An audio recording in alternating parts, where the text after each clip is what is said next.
Okay. Good evening, everyone, and welcome to our Committee of the Whole meeting on December 9th, 2025. It is 7:01. I'd like to call this meeting to order. A resolution for the approval of the agenda.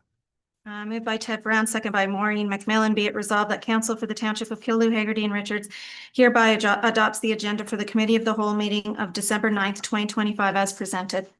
All those in favor? Carried.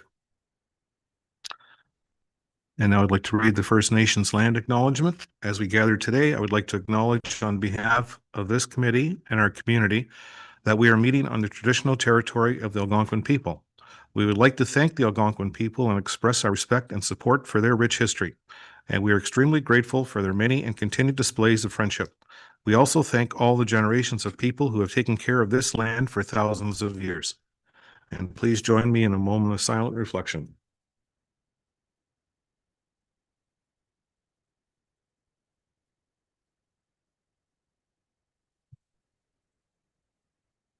Thank you. And does anyone have any pecuniary or financial interest to declare? Having seen none. Resolution for the approval of minutes of the Committee of the Whole meeting on November 11th, 2025, open session. Moved by Harold Levine, second by Bill Smith. Motion to approve the minutes of the Committee of the Whole meeting of November 11th, 2025, open session. Questions, discussion? All those in favor? Carried. And now we move on to our delegations. Mr. Scott Gardner, welcome.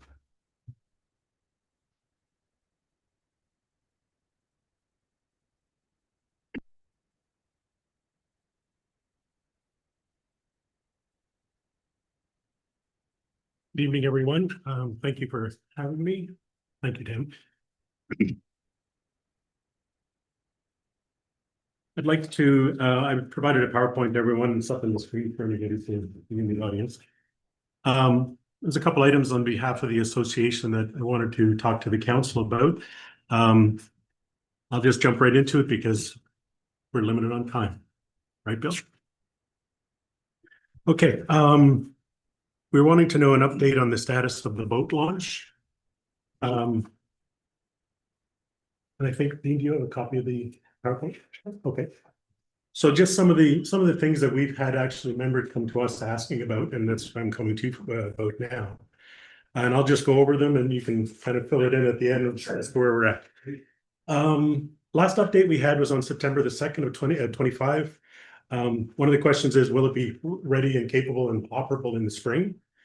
What are the corrective measures or the steps? I know you had engineers involved in other agencies, so just kind of what's the desired end state's going to be. When is the work scheduled to commence and when it's supposed to conclude? And then there was two more specific questions, more technical in nature, where what steps are being implemented to resolve the depth issue, because that seems to be one of the things that people back in, but they're not getting enough depth off their boat. Then they're digging and they're doing all kinds of other things. And then the last part of it is they're saying more of a sustainment part in terms of what is the proposed steps in terms of managed wave action, or just basically the lake bottom getting pushed over and then back into the situation with the not being deep enough. So that was the questions. Okay, so yeah, Sure. thanks. I know you have a couple there. We do have a municipal report back from our engineering consultant.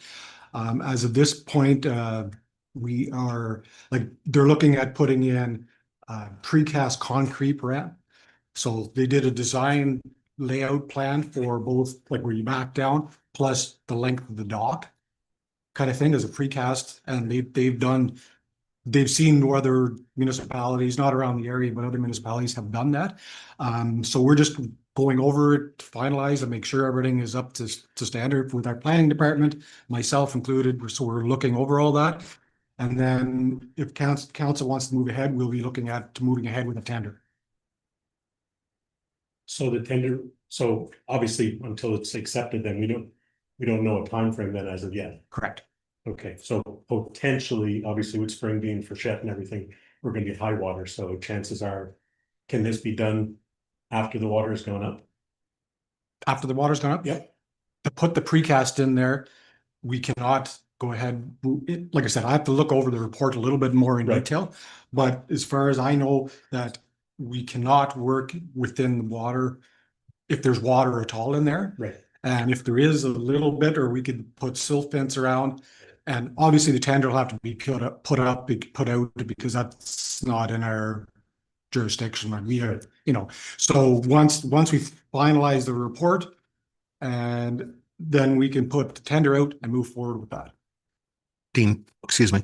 Do you want some time? This is the first time I've seen this. Do you need some time to maybe format some answers to these questions? For which? Like for all the 5 questions, or are you okay right now? Well, I think I pretty much answered. I think I answered. There's no real timeline on with what it's going to be done. Yeah. But they're looking at, like I said, we're looking at the precast concrete cement ramp sections. Okay. So. Is there any, so is part of that is relating to the depth problem then, or that's as to where they're going to be put? Yep.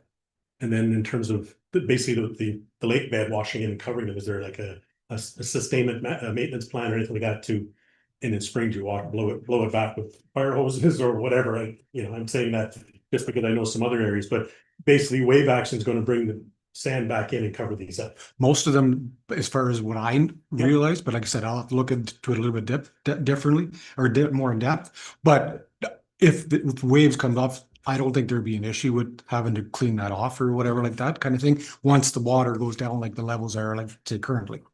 Okay. Yep. Okay. Perfect. So and it appears to me like the site plan that I looked over quickly, it looks like it's going to be the full width or length of the dock. Okay. So once you get past the length of the dock, you shouldn't have a problem. Yeah. Okay. All right. Yep. You're the lucky guy. I have you for the first 3. So no worries. The second point or second question was basically inquiry concerning the invasive species sign. So the township last year paid for 4 invasive species signs. We had 1 put up on Round Lake Road, pretty much when you come into the township. The second one was at the boat launch.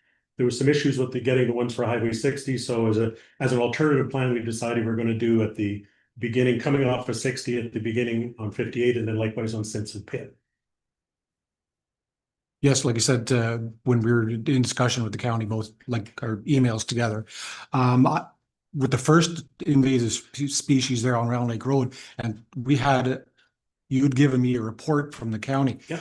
Now, like I know the county had said just an email, but was there a report sent back to you? For the invasive, so I only acquired permits for the ROPOA signs.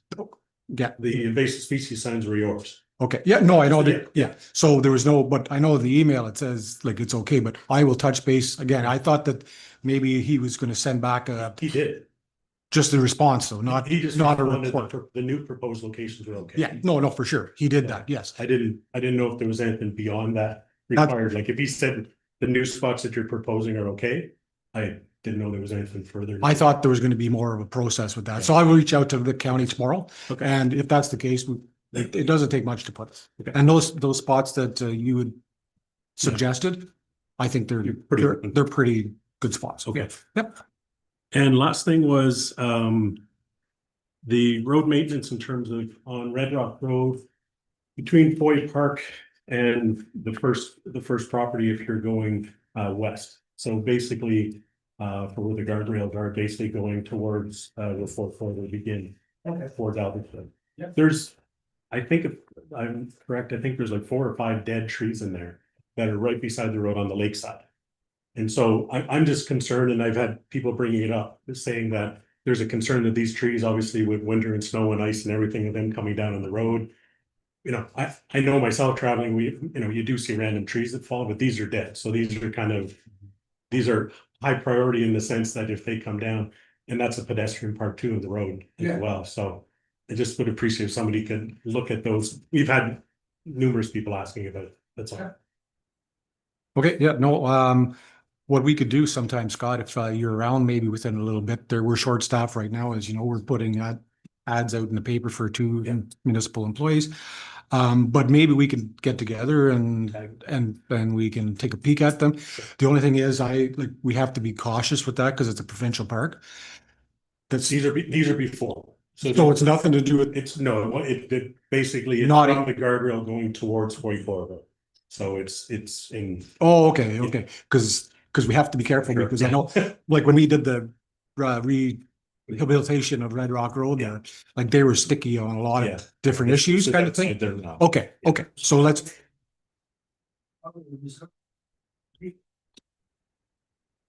Probably reserve so many feet all around the lake, so in some places the road is very close. Yeah, yeah, So it and these might- are some of them. It might be an M&R thing to get permission.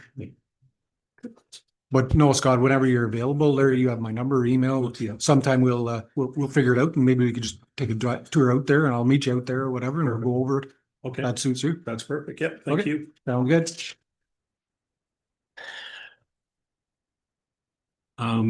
Now on to the poll that was put out to the RLPOA members. I guess, should I explain to everyone so that people know what we're into? So on November 25th, the RLPOA sent out a survey or a poll, whatever you want to call it, to all its members, basically asking two questions. And this was specifically to just RLPOA members. The two questions, and you'll see them up on the slides when we get to it.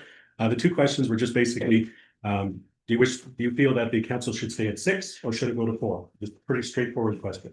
The second question was, do you believe that we should stay with the ward system or should we abolish or get rid of, or whatever word you want to call it? Cease to have it. And it also had a little explanation of what the ward system was. So that pretty much is what the parameters were. There was no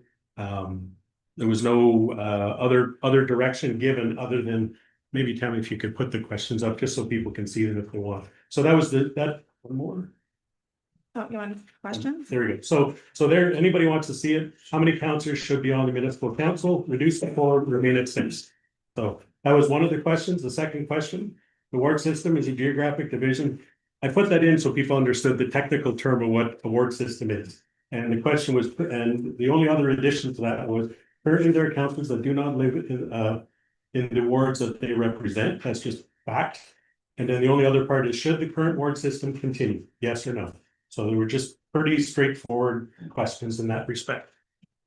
The poll was open from November the 25th, 10:48 till December the 8th, 10:48. So 2 weeks in total.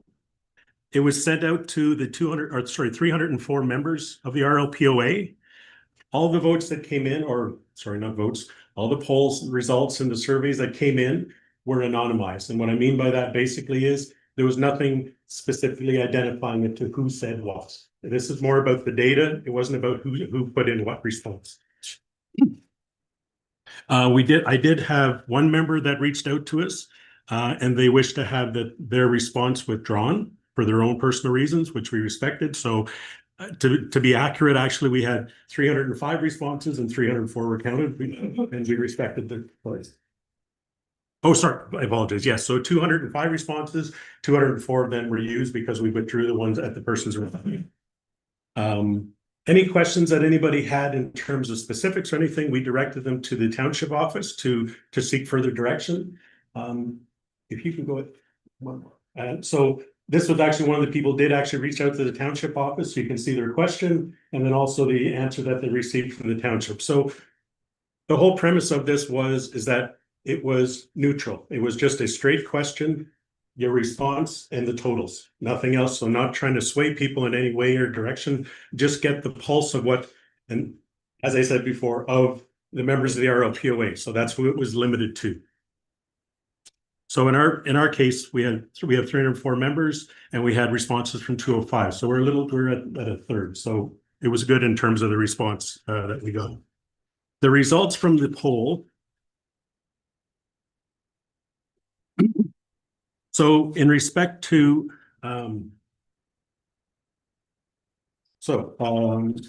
in respect to how many councillors to retain, so should we be at 6 councillors or should we be at 4 councillors?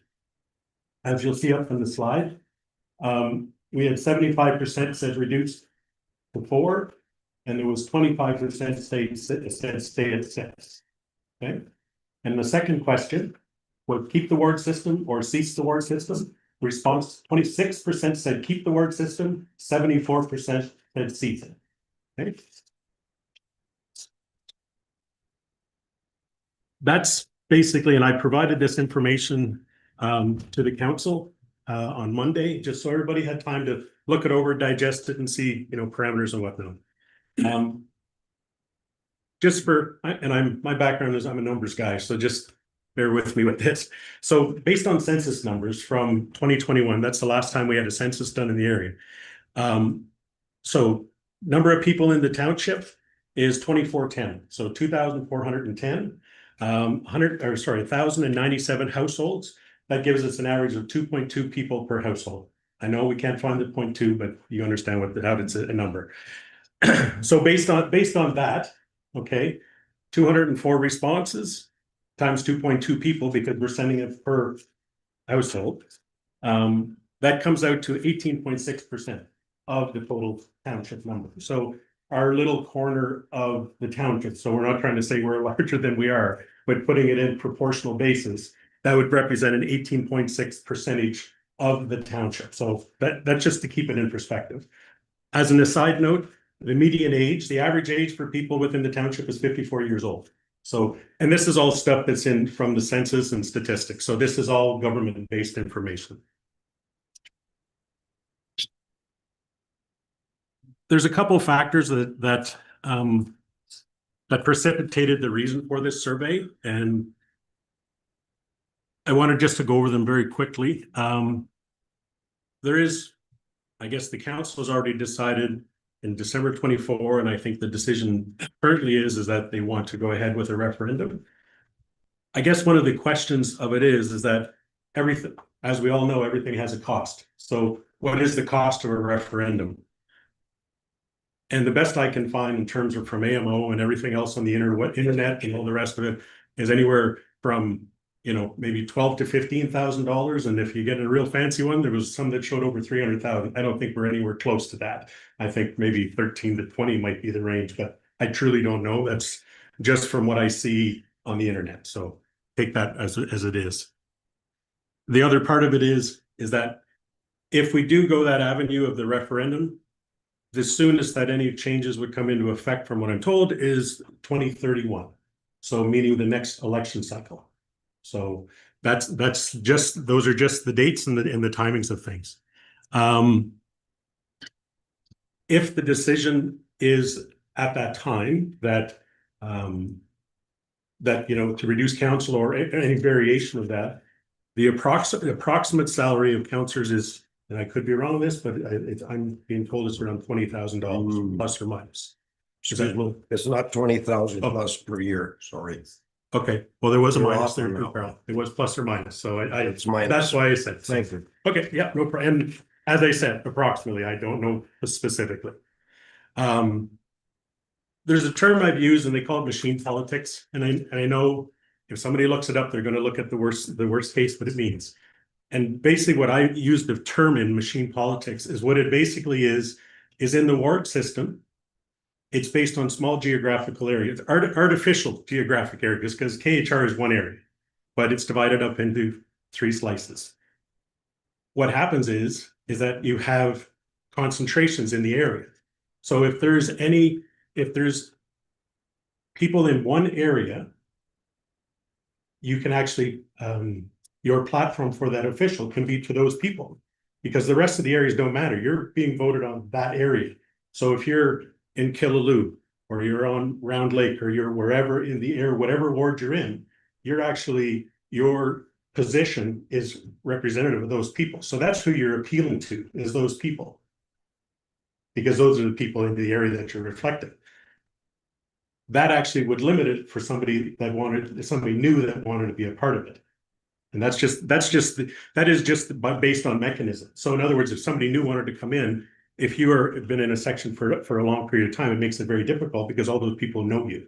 So if it's on an open system, everybody basically is voted on and the best people are chosen from that.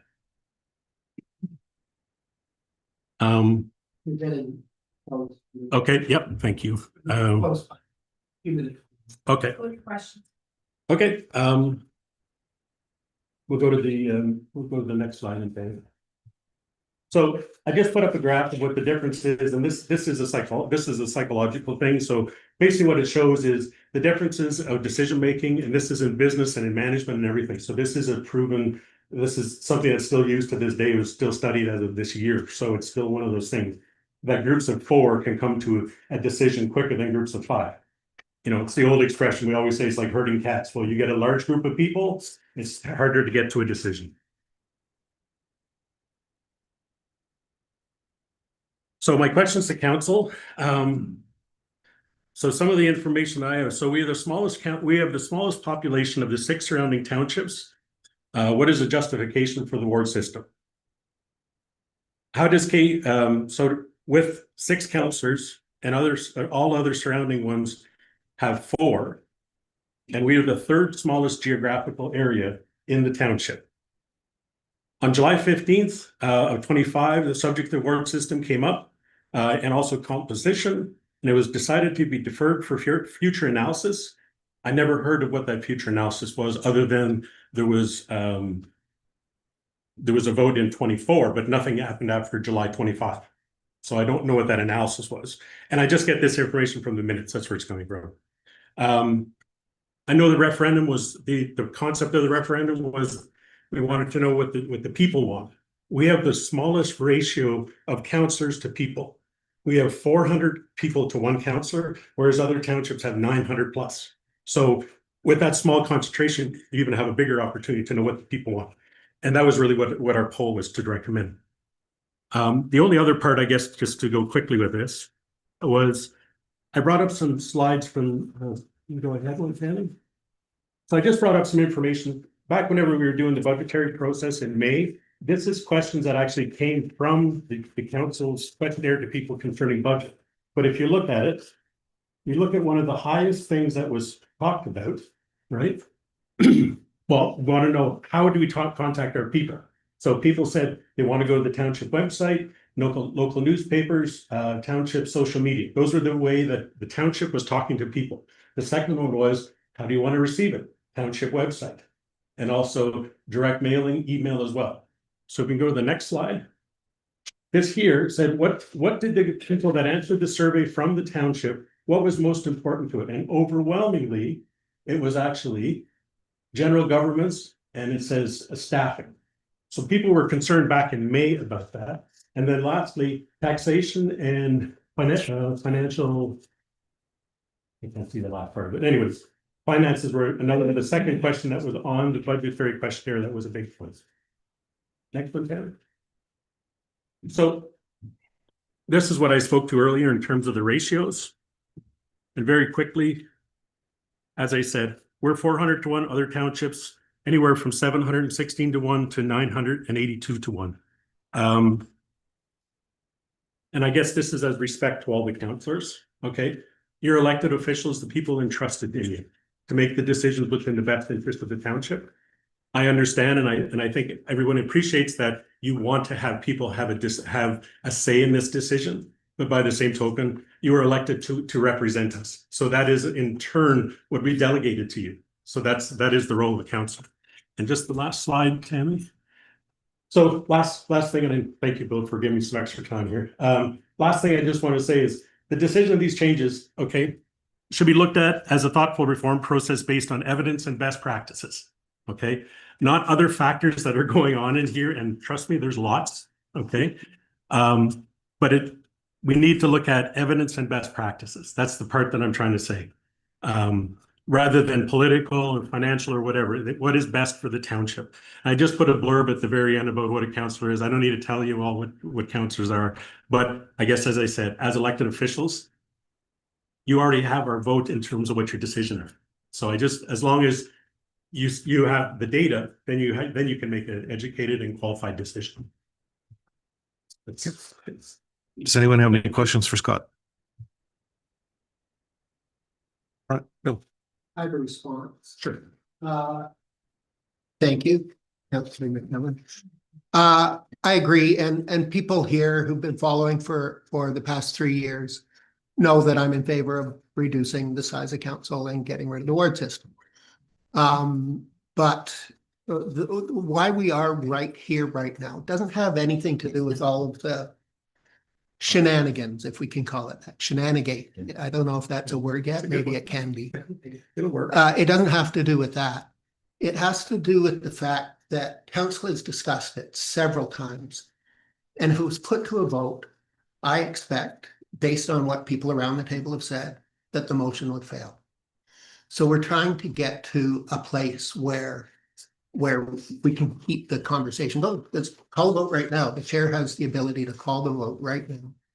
And it would likely fail, and then it would be off the table absolutely Right. for another however many years. Right. So the idea of doing the referendum gives us that if there's more than 50% of the people vote, which typically our elections get more than 50% of the people that vote, then essentially it's binding on council, right, to make that decision. Right. So then the people actually get to have their say. But the part that I struggle with is because as much as I'm firmly in camp shrink the council, I've had countless people tell me, don't shrink the size of council. Like it looks like, like if you look at your stats, it's like, wow, that's overwhelming.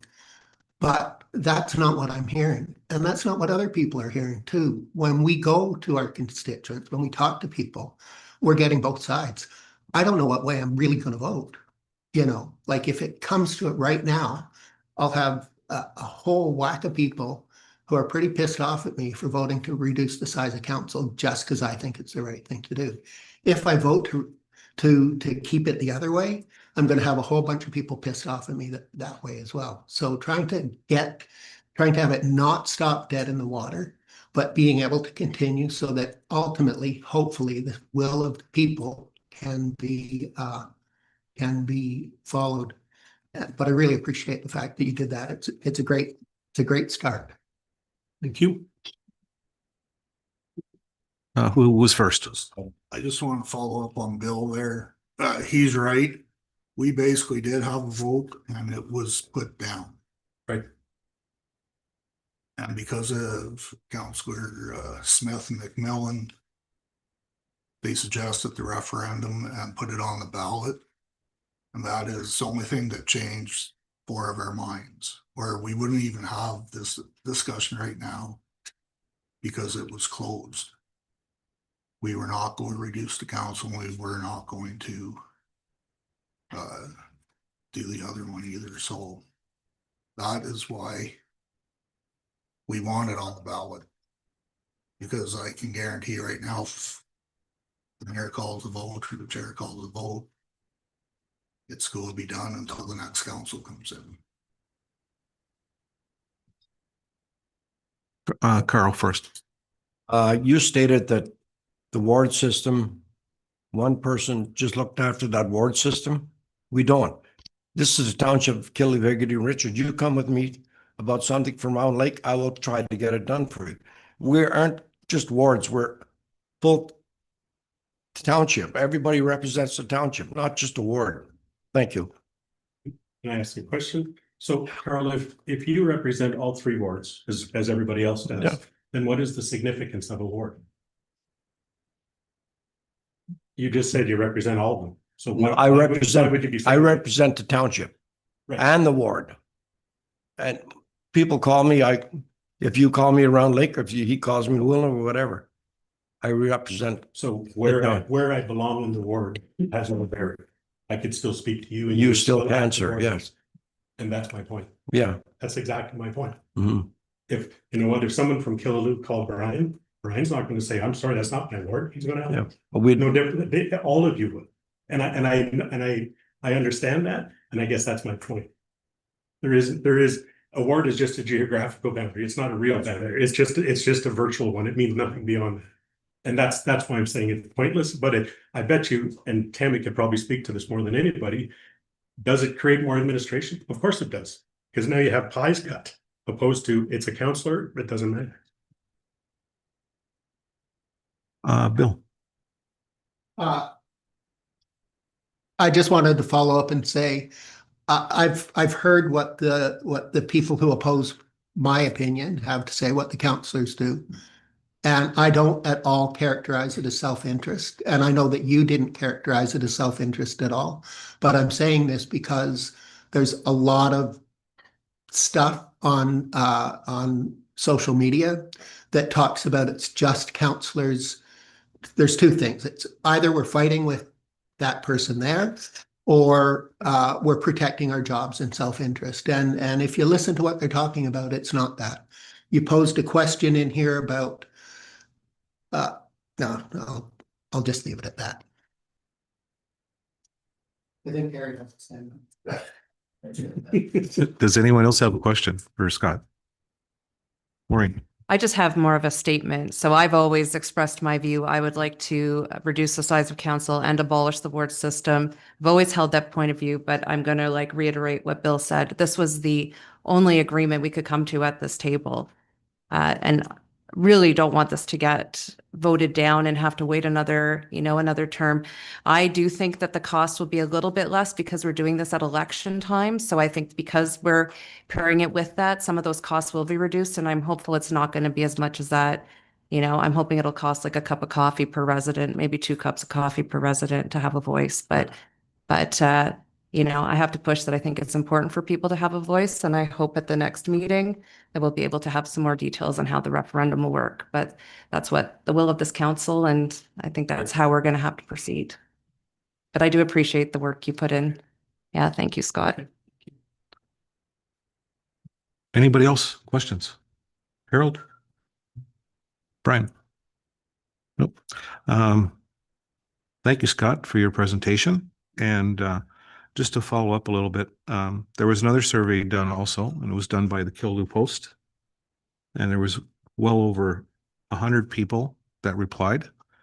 And of the 100 people, there was 7 people, and I'm going by the numbers that were on the screen. So there were 7 people that said not to reduce the council size, and the rest were reduce the council size. And as far as the ward system, there was 23 people that said to eliminate or not to eliminate the ward system, and the rest said to eliminate it. So that was just further, and that's just information for everyone. So under section 27, 1.3 of our procedural bylaw, members of the public may address council when recognized by the chair. Consultation with council is optional, and therefore I am permitting brief public input on the 2 topics. Given the importance of the 2 governance matters scheduled for discussion and consideration at the December 16th regular meeting, council composition and the ward system, I will be recognizing members of the public who wish to provide input on these topics. Council. Yeah. Yeah. So it's not on the agenda. And it's not allowed during a regular meeting for people to be. Look at section 27.1.3. No, you've already been. No. 27.1.3.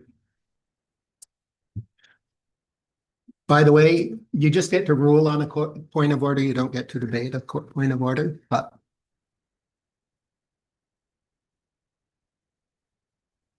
no observer shall be allowed to address council or committees or speak without permission, or who may consult with council or committees regarding permission. Go to point 3. That was point 3. 27.1.3. Yeah. That's it. Read it again, please. No observer, guest, or delegation shall be allowed to address council or committees or speak without permission of the mayor. And I'm providing permission. Yeah. Yeah. So people have permission to speak. Yeah. But also the procedural bylaw says that there's no if it's not on the agenda, it doesn't get spoken about. No, it says no observer, guest, delegation shall. I understand what you're saying. Be allowed to address council or committees or speak in debate without permission of the mayor or chair. And I'm waiving that. They have permission. And it's under a separate section, 27, conduct of observers, guests, and delegations. Mhm. It's in black and white. And it's in black and white that wherever it is. That you don't have the ability to change the agenda. I'm not changing the agenda. You are. Yes, you are. You're putting a public input session into this thing. No, I'm recognizing people that want to speak. We've, for 4 years, 3.5 years, three years, seems like 30 years.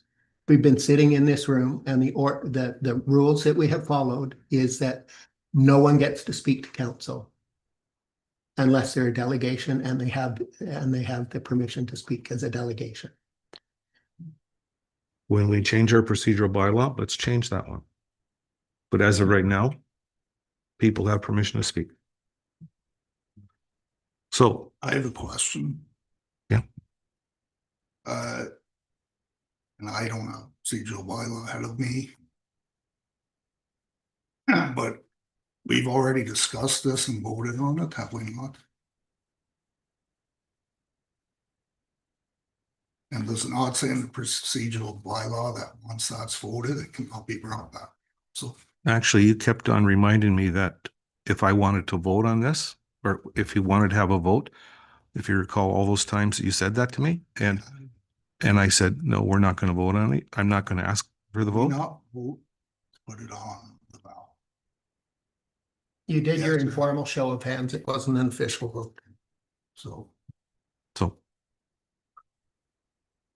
so we're going through with this. oh yeah, No, we're not. So how do we, as a council, do this meeting? We motion to adjourn. Can we do that as a council? A member asks for a motion to be laid on the table.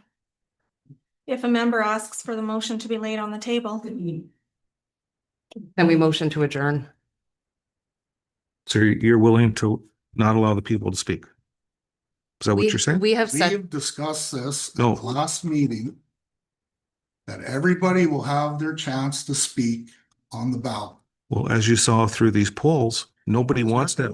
Floor for adjournment. yes. moved by Maureen McMillan, second by Ted Brown, motion to adjourn the committee of the whole meeting of December 9th, 2025 for the Township of Killaloe, Haggerty and Richards.